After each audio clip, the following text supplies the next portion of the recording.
Hey there, I want to finish up this confidence interval problem before I move on to the next thing. Namely, I wanted to interpret it. So we are 95% confident that the difference in the proportion of males and females who have at least one tattoo is between negative 0.008 and positive 0.048. And then I want to realize the larger implication. Since 0 is within that interval, that means we would not reject a null hypothesis that the proportion for males is equal to the proportion of females. In other words, there is no statistical difference in the proportion of males and females that have tattoos. All right. From here we move on to 11.3. Number 25, which is a different kind of problem altogether. Let me go grab that. I mean, it is still testing difference in proportions, but it's not an independent sample. At least that's what I believe when I get to this question. Okay, so I'm going to type up this information right here in this picture, in this Excel spreadsheet. I'll be right back with that. All right, so question A is kind of a big deal for us. It's asking, why is this a dependent sample? And it's a dependent sample because of the way they conducted the poll. This was a poll of 3,029 people who answered both questions about smoking. I'm going to put this down here. About smoking and seatbelts. To make it independent, it would be like polling 3,000 people about smoking and then polling a separate 3,000 people about seatbelts. But they polled one group of 3,000 people about both items, right?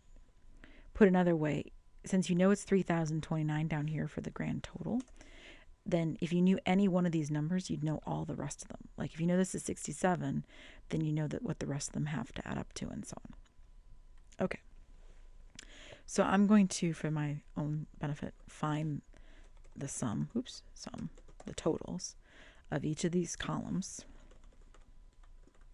and each of these rows.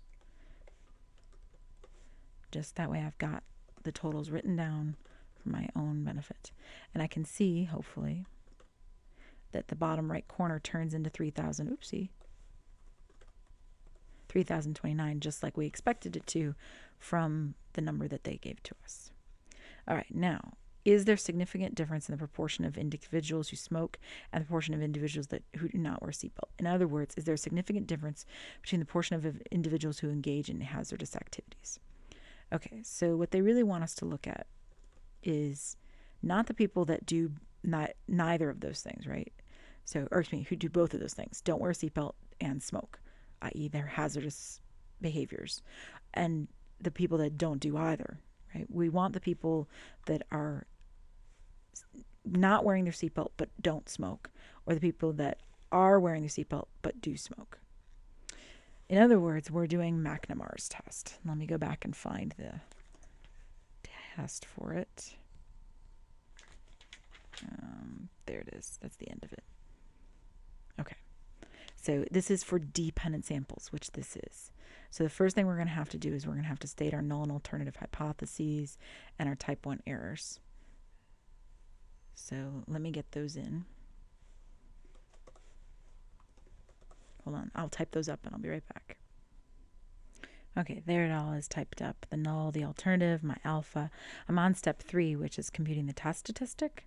So if you notice that numerator, I need an absolute value, or parentheses, then ABS, absolute value, and then it wants F12, which is the 448, minus the F21, which is the 327 for me, close my parentheses, minus 1, close my parentheses now again, that closes off my numerator, divide by SQRT, parentheses, and then I want to add them, F448 plus 327. And those positions never change. They just are F12 and F21. And there we go. We've got our test statistic. All right, so I'll meet you back here to do step 4.